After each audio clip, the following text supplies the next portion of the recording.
What does power look like?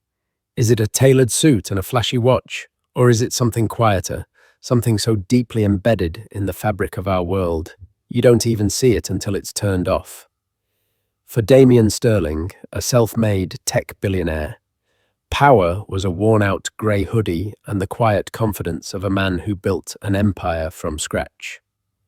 But on a cold, windswept afternoon at New Jersey's Teterboro Airport, one pilot, Captain Robert Henderson, made a judgment call based on what he saw, not what he knew.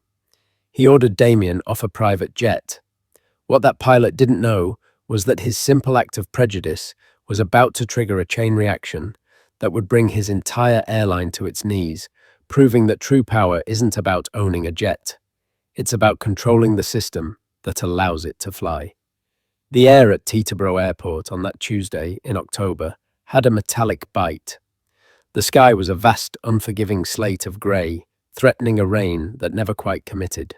This was the kingdom of the 1%, a place where time was the only currency that truly mattered, and the sleek, predatory shapes of Gulfstreams and Bombardiers were the chariots of modern gods. Damien Sterling felt the chill seep through his thin hoodie. He wasn't dressed for the weather or for the environment. His attire, a simple grey hoodie from a brand no one would recognize. Faded black jeans and a pair of well-worn sneakers was his uniform of choice. It was a silent rebellion against the world he now occupied, a reminder of the two-bedroom apartment in Queens where his journey began. It was comfortable. It was him. But here, in the hushed, minimalist lounge of the FUB, surrounded by men in sharp Italian suits and women whose jewelry cost more than a suburban home, it made him an anomaly, an error in the code. He watched through the floor-to-ceiling windows as the ground crew scurried around a magnificent Gulfstream G650. Its pearlescent white paint gleaming even under the oppressive sky. His jet. Well, technically, it was chartered. Even with a net worth that danced around the 11-figure mark, Damien believed in utility over ownership when it came to depreciating assets. Why own the cow when you only needed the milk on demand? He had a long-term, high-priority contract with Apex Executive Air, a boutique charter service that prided itself on discretion and unwavering service. His phone buzzed. It was Isabella Rossi, his COO, and the closest thing he had to a second brain. The on-screen message was brief. Phoenix deal closed. Wire confirmed. Your presence is requested in Austin for the victory lap tomorrow AM. Car is waiting at the Austin Executive Airport. A faint smile touched Damien's lips. The Phoenix deal was a brutal 6-month slog, a high-stakes chess match for control of a next-generation semiconductor company. He'd won. The victory lap wasn't his style, but his team in Austin deserved it. Mr. Sterling. A crisp voice cut through his thoughts. A young woman in the Apex uniform stood beside his leather armchair. Your aircraft is ready for boarding. Captain Henderson and First Officer Coleman are waiting for you. Thank you, Damien said, rising. He slung a simple black backpack over his shoulder. It contained a laptop, a notebook, and a spare charger. Everything he needed to run his multi-billion-dollar empire, Ethelred Logistics, was either in that bag or in his head. The walk across the tarmac was invigorating. The roar of a distant jet taking off was a symphony of power and possibility. The smell of jet fuel was the perfume of progress. As he approached the G650, the air stairs extended like a formal invitation. At the top stood 2 men in immaculate pilot uniforms. The younger man on the right had a friendly, open face. He offered a hand. Mr. Sterling, welcome aboard. I'm First Officer Mark Coleman. It's a pleasure to have you with us today. Mark, good to meet you, Damien said, shaking his hand firmly.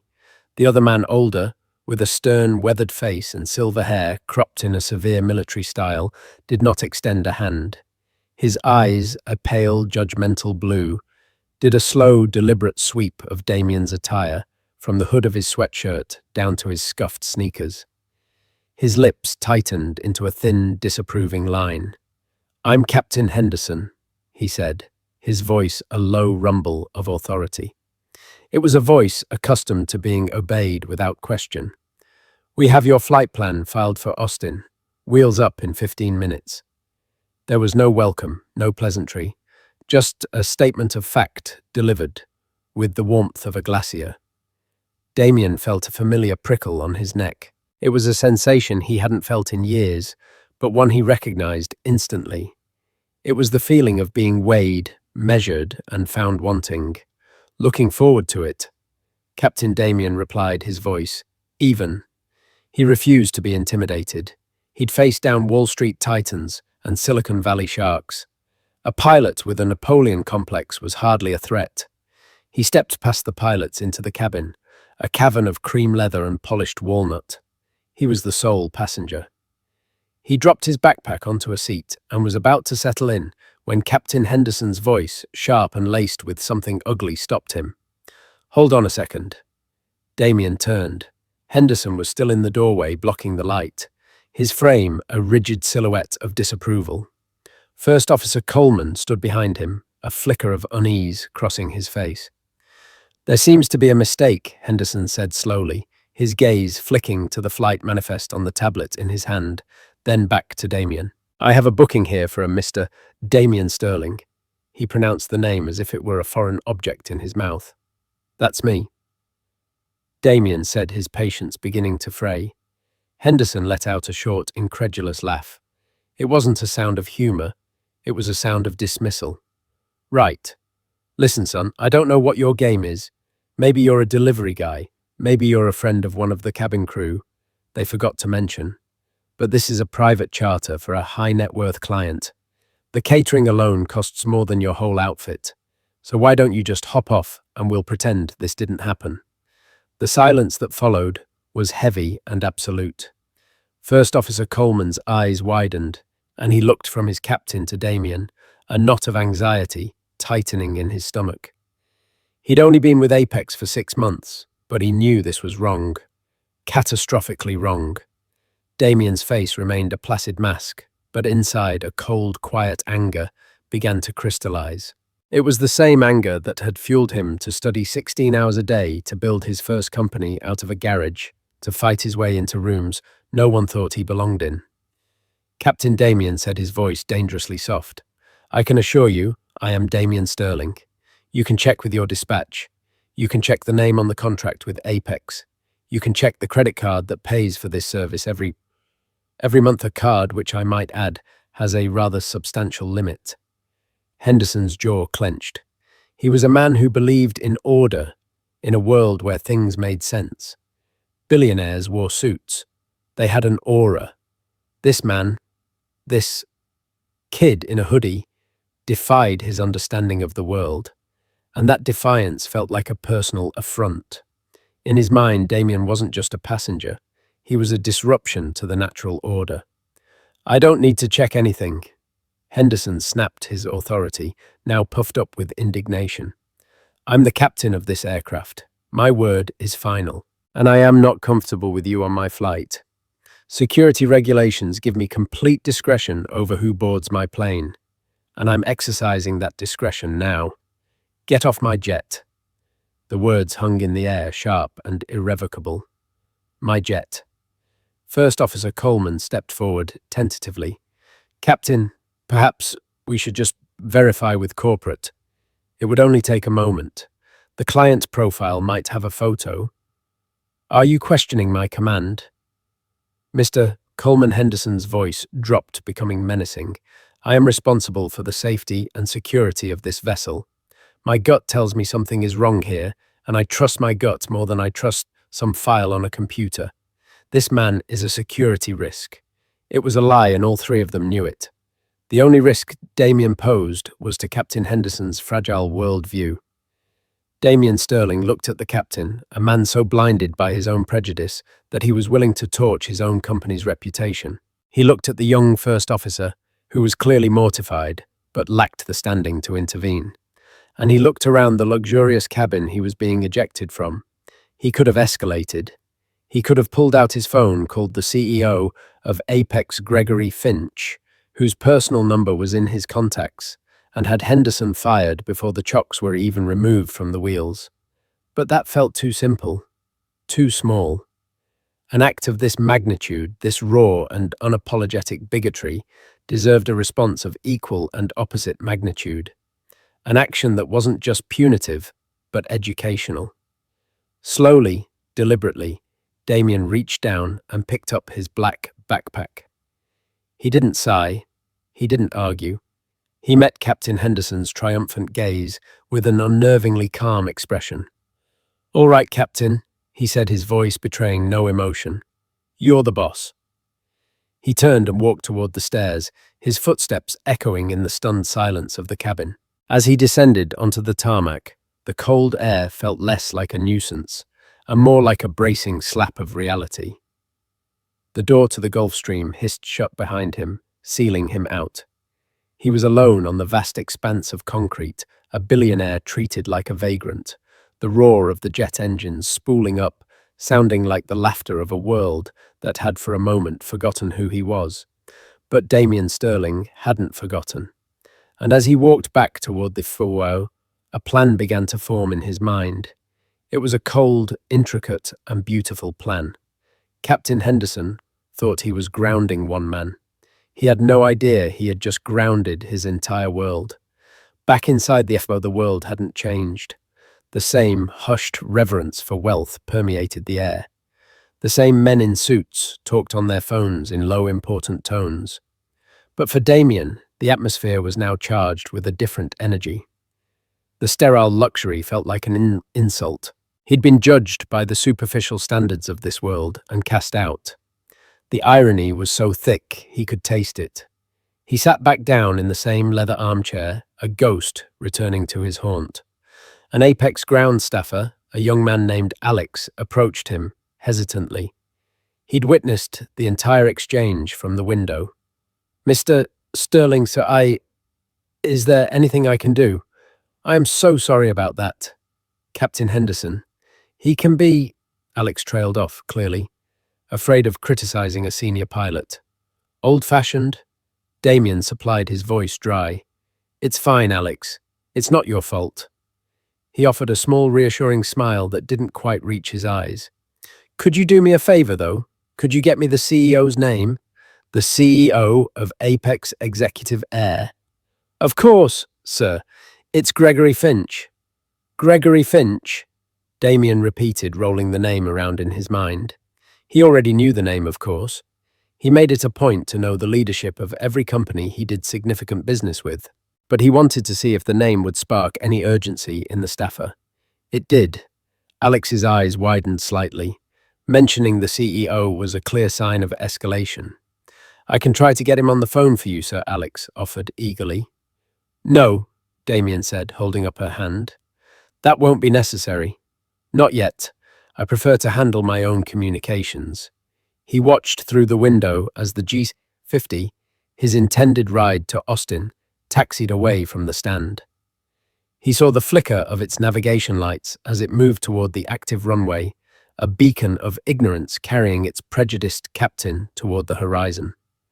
For a moment, a hot flash of pure, unadulterated rage coursed through him. The desire to make that one phone call to ruin that one man's career with a single word was immense. It would be so easy, so satisfying, but satisfaction wasn't the goal. Annihilation was too simple. True power lay in correction. It lay in dismantling the system that allowed a man like Henderson to wield his petty authority with such impunity. Firing him was like cutting a single weed. Damien intended to salt the earth. He pulled his laptop from his backpack. It was a plain black machine devoid of any logos. The operating system was a custom version of Linux he had coded himself. It was a digital fortress. He connected to the FO's secure Wi-Fi, his fingers flying across the keyboard, bypassing security protocols with practiced ease. He wasn't hacking them. He was simply using a network he technically already owned a piece of through one of his many subsidiary investments in infrastructure tech. He opened a secure encrypted communication channel. The contact was labeled simply IR. Isabella Rossi. His message was short: call me, priority Omega, secure line. The response was instantaneous. Less than 5 seconds later, his laptop chimed. He put in his earbuds. Damien, what's going on? I saw the Phoenix confirmation. I thought you'd be in the air. Isabella's voice was calm, but he could hear the underlying thread of concern. Priority Omega was a designation they had only ever used once before during a hostile takeover attempt. It signified a critical threat to the company or its principal. Change of plans. Damien said, his eyes fixed on the G650, now holding short of the runway. Our friends at Apex Executive Air have had a lapse in customer service. He quickly recounted the incident, his voice devoid of emotion. He reported the facts as if he were describing a glitch in a piece of code. The hoodie, the confrontation, Captain Robert Henderson, the phrase, "Get off my jet." On the other end of the line, there was a moment of stunned silence. When Isabella spoke again, her voice was like ice. He did what you heard me, Damien said. He made a judgment call based on a faulty visual assessment. He concluded that I was a security risk. I'll have Gregory Finch on the phone in 30 seconds, Isabella said, fury evident in her tone. I'll have Henderson's pilot license hanging on my wall by noon. I'll buy the damn airline and sell it for scrap. No, Damien said firmly. That's a reaction. We need an action. Finch will call me when he's ready. For now, we do this my way. Are you at a terminal? Always, she replied. Good. Tell me about our relationship with Apex Executive Air. This was their process. Damien, the visionary strategist. Isabella, the master tactician, with an encyclopedic knowledge of their operations. Apex is a premium client. Isabella began, her fingers audibly clicking on a keyboard. We have them on a 5-year contract for our Ethelred Flight Operations suite. It's the full package. Flight scheduling, crew, rostering, maintenance, logging fuel, management compliance, reporting to the FAA. The works. Their entire operational infrastructure runs on our platform, Damien. From the CEO's desk to the mechanic's tablet on the hangar floor. A slow, cold smile finally spread across Damien's face. It was better than he'd remembered. So if that platform were to, say, experience a sudden and unexpected service interruption, it would be catastrophic. Isabella said, the understanding dawning in her voice. They wouldn't be able to dispatch aircraft. They couldn't verify maintenance currency. Their pilots' tablets would be unable to access flight plans or weather data. Any aircraft on the ground would be OG aircraft on ground. They'd be legally and logistically paralyzed. They wouldn't be able to fly. Any of them. Anywhere in the world. And our service level agreement, Damien asked, contains a standard material breach clause. Isabella answered, her voice now humming with controlled excitement. A failure to render contracted services, in this case, providing the private jet for our CEO, constitutes a material breach. It gives us certain latitudes. Excellent, Damien said. Outside, the G650 turned onto the runway. Its engines spooled up into a deafening roar, the air shimmering behind it. It began to accelerate, a white streak against the grey tarmac. Isabella, Damien said, his voice dropping to a whisper. I want you to execute Protocol Omega. There was another pause. Protocol Omega was the nuclear option. It was a kill switch Damien had built into the core architecture of Ethelred's software suites. It wasn't just a shutdown, it was a secure cryptographic lockout. It would sever all access, encrypt the operational data on their servers, and replace every user interface with a single, unmovable screen.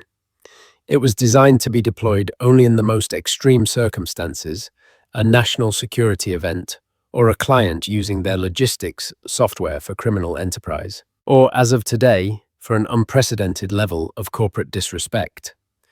Confirming execution of Protocol Omega on the Apex Executive Air account. Isabella said, her voice now all business. The system will be locked down in T-90 seconds. All data will be mirrored to our secure servers before encryption. They won't lose their data, but they won't be able to touch it. The lockout screen, Damien watched as the G650's nose lifted off the ground. It was airborne. For a fleeting moment, he imagined Captain Henderson in the cockpit, feeling smug victorious, having put the upstart in the hoodie in his place. "Make the lockout screen simple," Damien said. "Black background, white text. It should say, 'Your service has been suspended due to a material breach of contract. Please contact your Ethelred Logistics account representative for more information.'" "Consider it done," Isabella confirmed.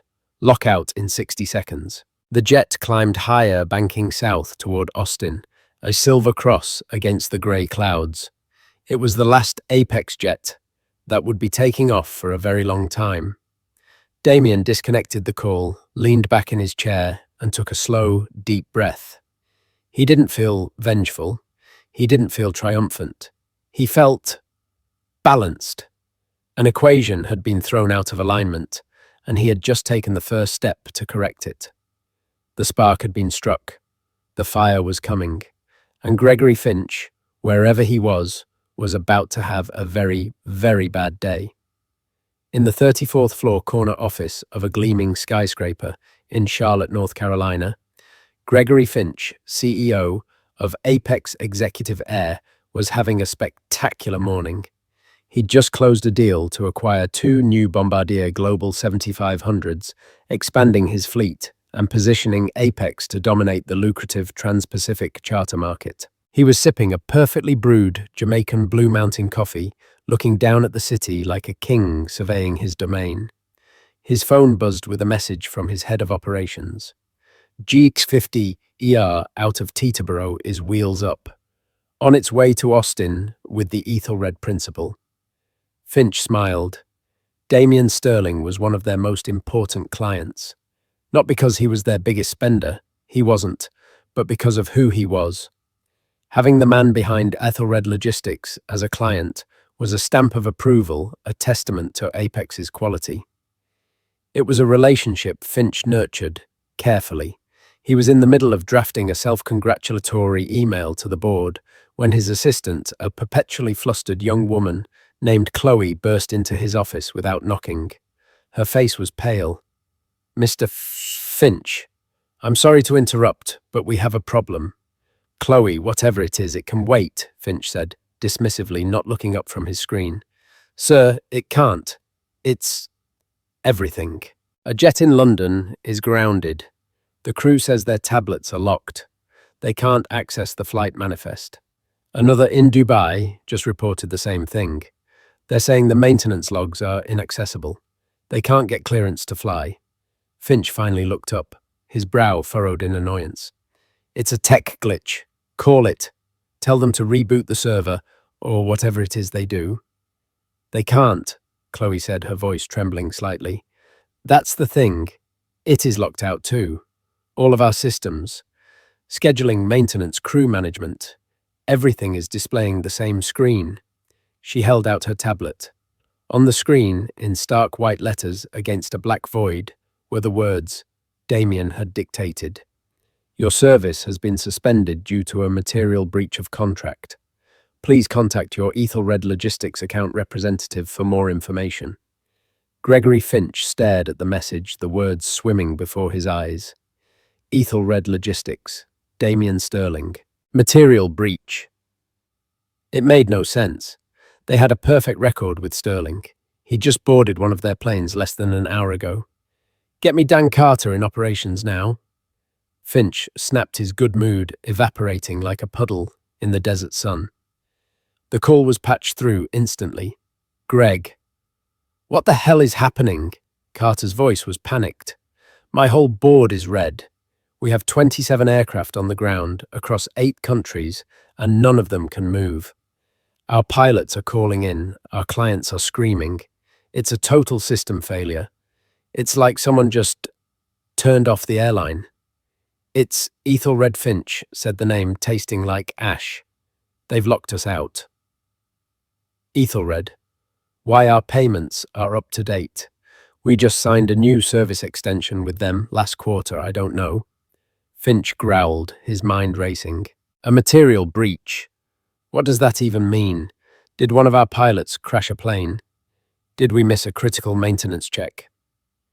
He was thinking in terms of catastrophic failures, of liabilities and lawsuits. The truth was far simpler and far more humiliating. His eyes fell again on the message Chloe had shown him. Please contact your Ethelred Logistics account representative.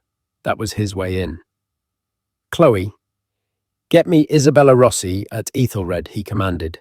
She's Sterling's COO. Get her on my screen. A few frantic minutes later, Isabella's face appeared on the large monitor in Finch's office. She was in a minimalist white office, her expression utterly unreadable. She looked as if she were about to discuss the weather.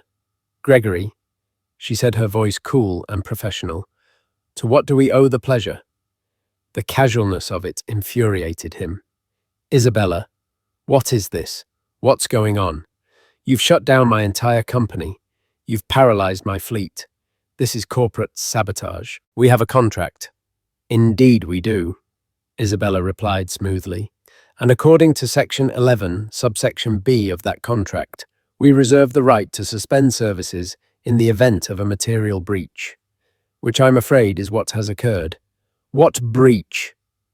Finch yelled, his face turning a blotchy red. There has been no breach. We have rendered flawless service. Isabella raised a single perfectly sculpted eyebrow. Flawless. That's an interesting choice of words. Let's review the events of the last hour, shall we? At approximately 2:15 Eastern Time, our CEO, Mr. Sir Damien Sterling, attempted to board your Gulfstream G650, tail number N47AP, for his contracted flight from Teterboro to Austin. A cold dread began to creep up Finch's spine. He remembered the message from his operations head. The Ethelred principal was on his way. Your employee, Captain Robert Henderson, Isabella continued, her voice clinical and precise, denied him boarding. He was, and I believe I'm quoting the incident report, filed by your own FBO ground staff, uncomfortable with our CEO's presence on the flight. He then ordered Mr. Sterling off the aircraft, which he referred to as his jet. This constitutes a failure to provide the primary service for which our contract exists. That Gregory is a material breach. The blood drained from Gregory Finch's face. It couldn't be. It was impossible. A pilot, his pilot, had kicked a billionaire off a plane because he didn't like his clothes. The sheer, unadulterated stupidity of it was staggering. It was an act of such colossal self-destruction that he could barely comprehend it. Captain Henderson, did that, Finch stammered, feeling the floor drop out from beneath him. He did, Isabella confirmed. And Mr. Sterling, being a man who believes in direct and proportionate responses, took a moment to reevaluate our business relationship. The engine of retribution, as they say, is now fully engaged. Finch slumped back in his chair, the fight draining out of him, replaced by a wave of nauseating panic. Every grounded jet was costing him hundreds of thousands of dollars. The damage to their reputation would be in the millions. He was the captain of a sinking ship, and the man who held the key to the lifeboats was the very man his own employee had thrown overboard. Where is he? Finch asked, his voice a hoarse whisper. Where is Damien? Mr. Sterling is still at the Whoa. In Teterboro, Isabella said. He's enjoying a complimentary coffee and waiting for you to realize the full scope of your predicament. He is, as you can imagine, a very patient man. Put me through to him, Finch pleaded. I need to talk to him. I need to apologize. Isabella smiled a thin, sharp smile that held no warmth. Oh, I'm sure you do. But Mr. Sterling is not taking your call right now. He believes a period of reflection would be beneficial for you, to allow you to contemplate the structural and training deficiencies within your organization that allow an employee like Captain Henderson to not only hold such prejudices, but to feel empowered to act on them. He'll be in touch when he feels you've had sufficient time to reflect. The screen went blank. Gregory Finch was left in the echoing silence of his office, the damning message still glowing on Chloe's tablet. He was the CEO of an airline that couldn't fly.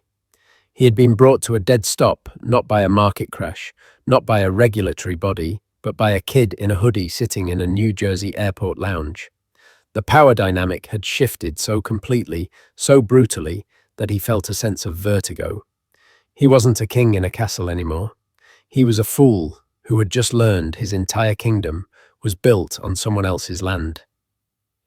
For 3 hours, Gregory Finch existed in a state of suspended corporate hell. His phone rang incessantly, with calls from furious clients, bewildered board members, and news reporters who were beginning to sniff out a major story. The rumor mill was churning at full speed.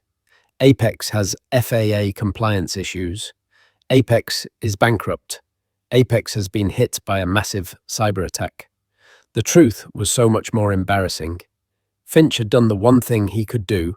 He'd tried to get a message to Captain Henderson. The G650 was somewhere over Tennessee, incommunicado, except for essential air traffic control communications. The message sent via ACRS was Stark Land at the nearest suitable airport. Await instructions. Do not continue to Austin. He could only pray Henderson obeyed. The last thing he needed was the arrogant pilot showing up in Austin and somehow making things worse. He'd paced his office, a caged animal, replaying Isabella Rossi's words. Structural and training deficiencies. A period of reflection. This wasn't just about an apology. Sterling was digging for something deeper. He wasn't just punishing them, he was preparing to dissect them. At 5:32 p.m., his personal cell phone, the one he reserved for family and his most critical contacts, rang with an unknown number. He knew instantly who it was. He took a deep breath, straightened his tie, and answered, putting it on speaker. Gregory Finch, Mr. Finch, Damien Sterling. The voice was calm, measured, and utterly in control. It was the voice of a man holding all the cards. Have you had a productive afternoon? Finch swallowed his pride. It tasted like bye. Mr. Sterling, Damien, I cannot begin to express how sorry I am. The actions of Captain Henderson were inexcusable, unprofessional, and do not reflect the values of Apex Executive Air in any way.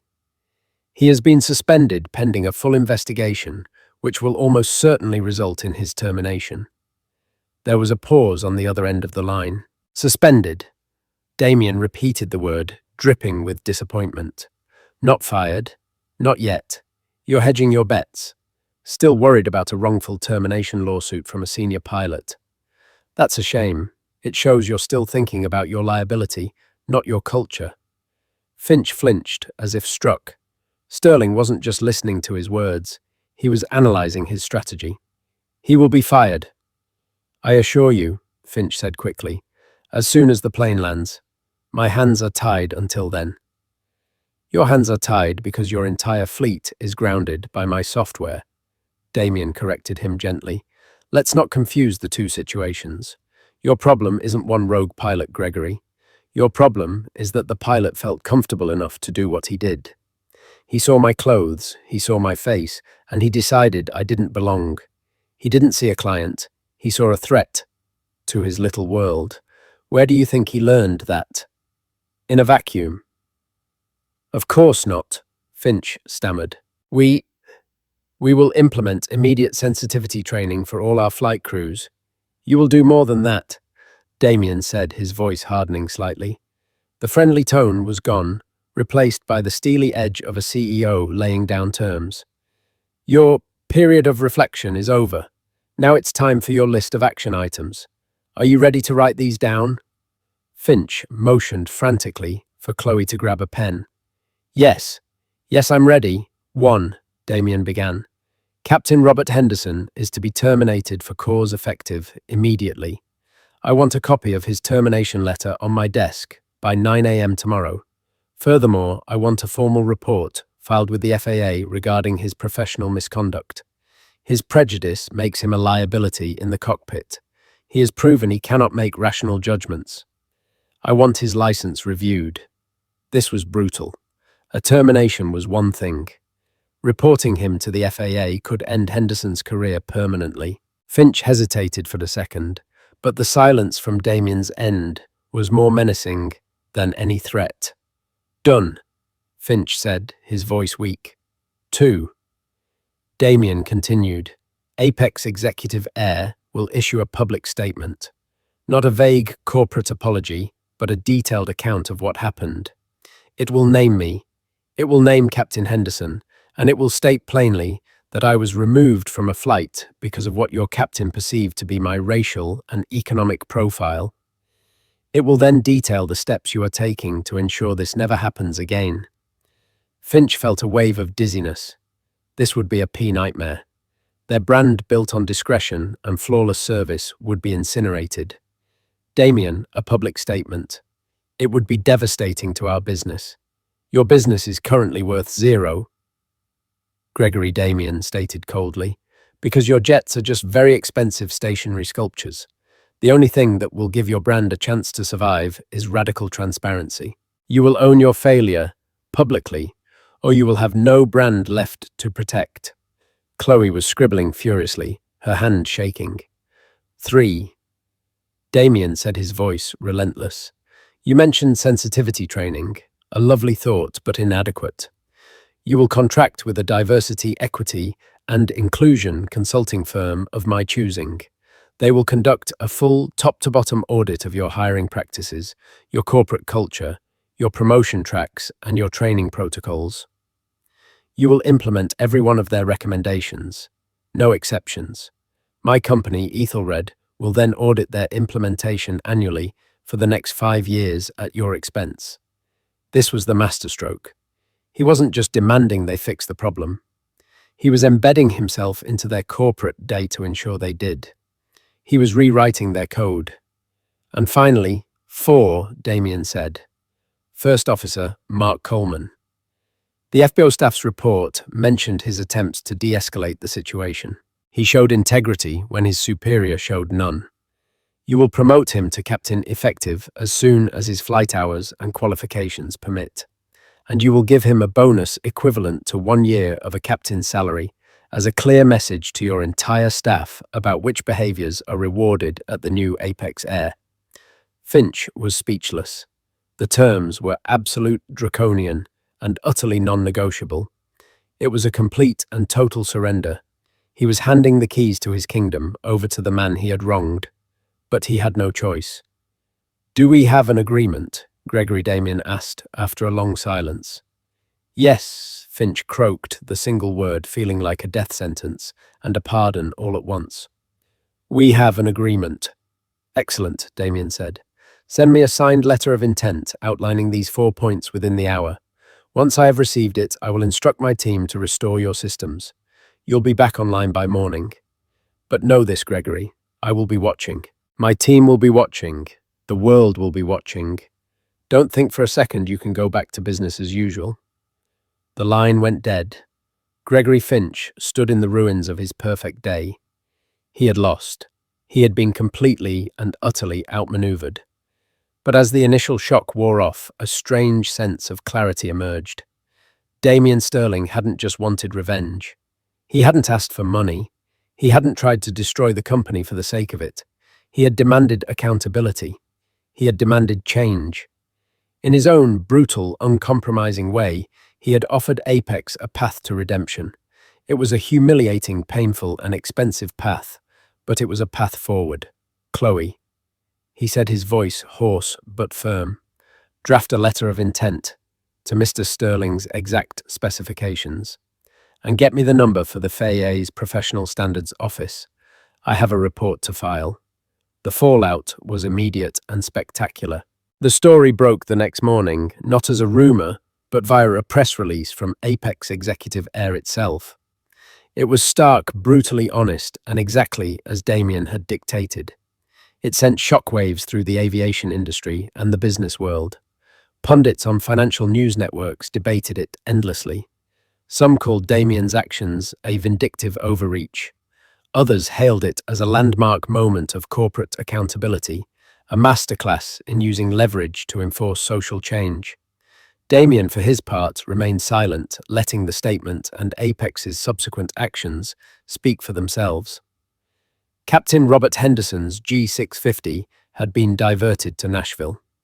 He was met on the tarmac not by a welcoming crew, but by a grim-faced executive from Apex headquarters who handed him a letter of termination and informed him he was the subject of an official FAA conduct review. His smug satisfaction had curdled into disbelief, then sputtering rage, and finally the pathetic whimper of a man whose world had just crumbled. His photo was leaked to the press, and his name became a byword for a brand of prejudice that the world was growing increasingly intolerant of. He wasn't just unemployed, he was a pariah. In stark contrast, Mark Coleman landed in Nashville a first officer and left a hero. He was initially terrified, certain he would be fired for his part in the incident.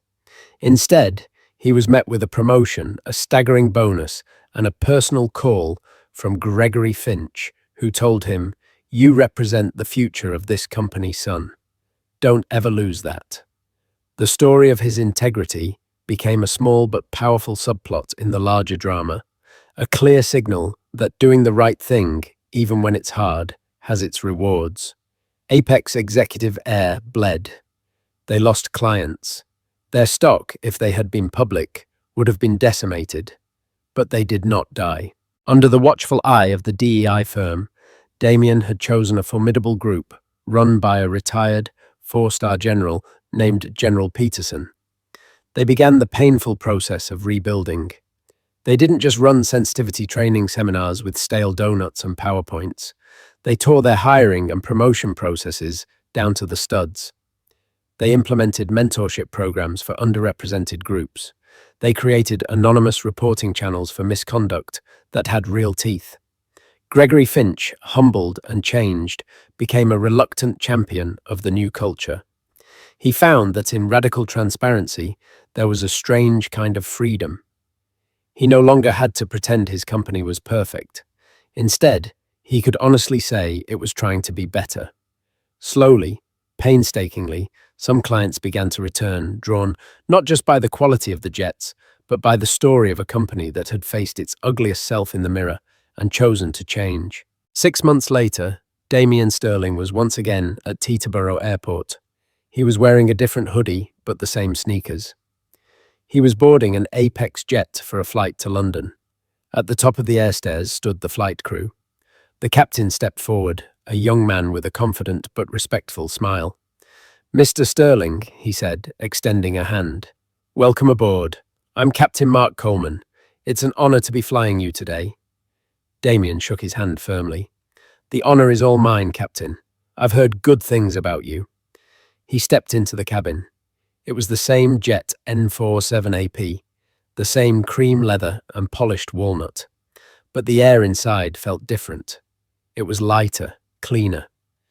As the jet taxied toward the runway, Damien looked out the window.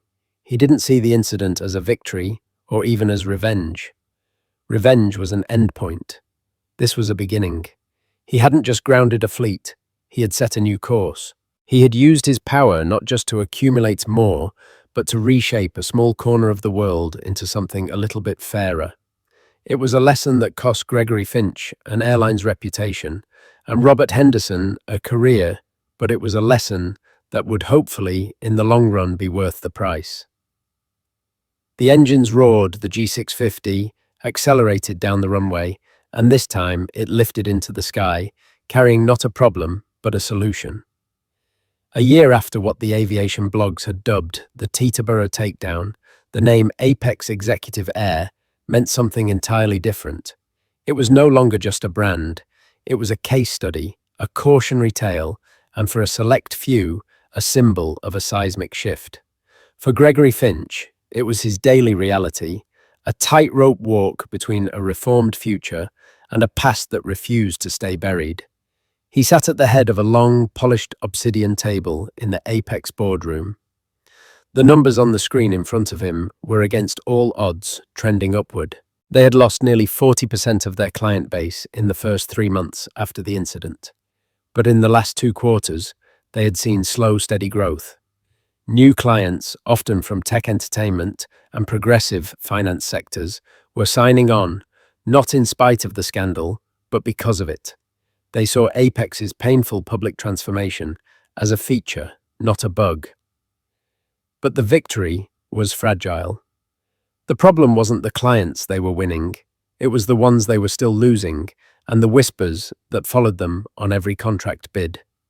The issue is Odyssey Air, said Maria Flores, his sharp-witted head of sales.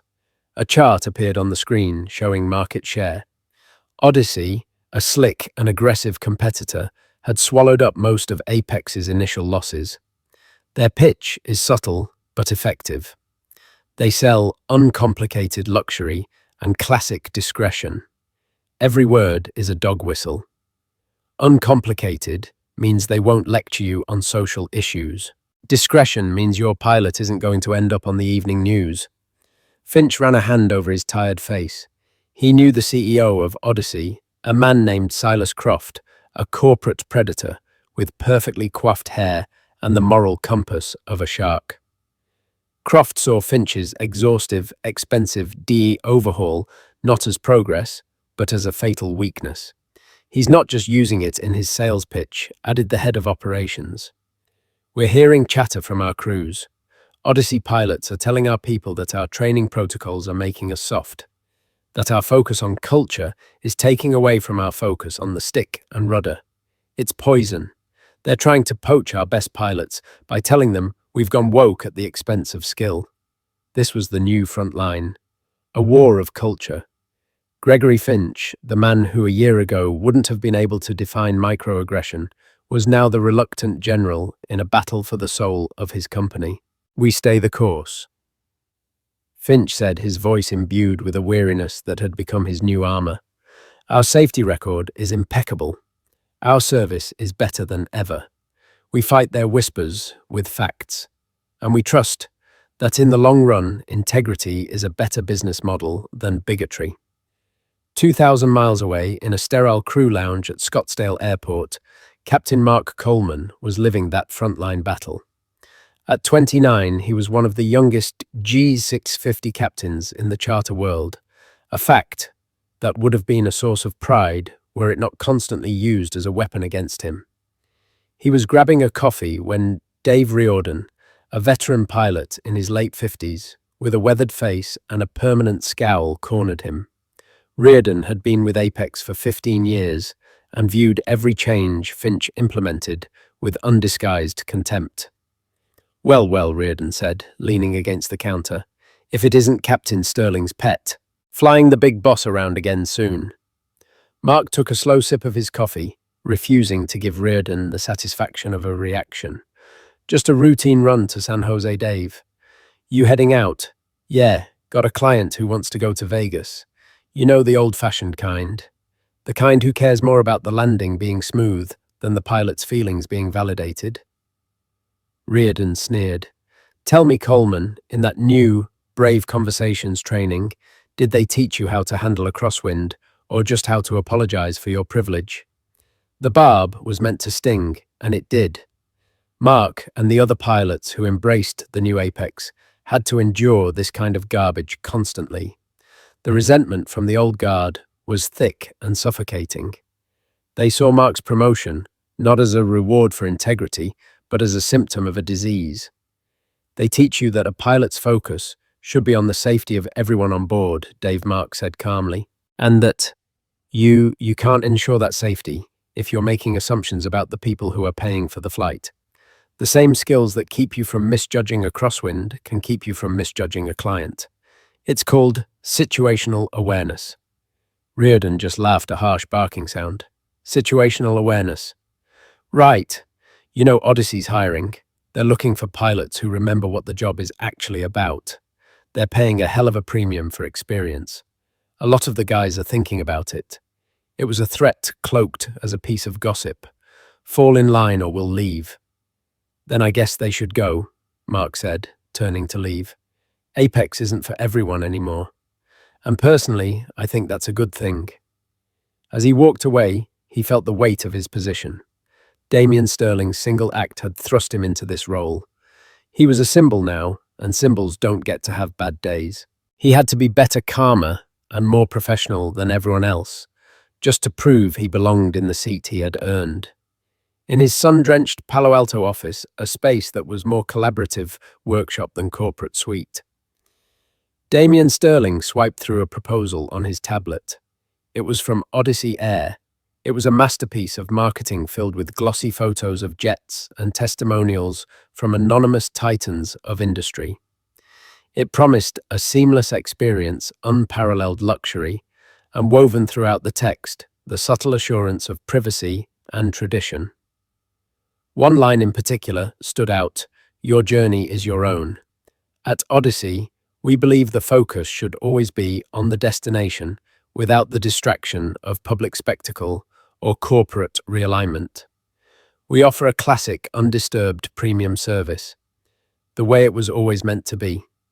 Damien read the line twice. Public spectacle, corporate realignment. It was a direct, targeted attack on Apex Air and by extension on him. Silas Croft was betting that Damien Sterling, having made his point, was now tired of the crusade. He was betting that at the end of the day, even a reformer just wants a quiet flight. He was betting that Damien's loyalty was to the quality of the service, not to the ideals he had imposed. Isabella Rossi stood across from his desk.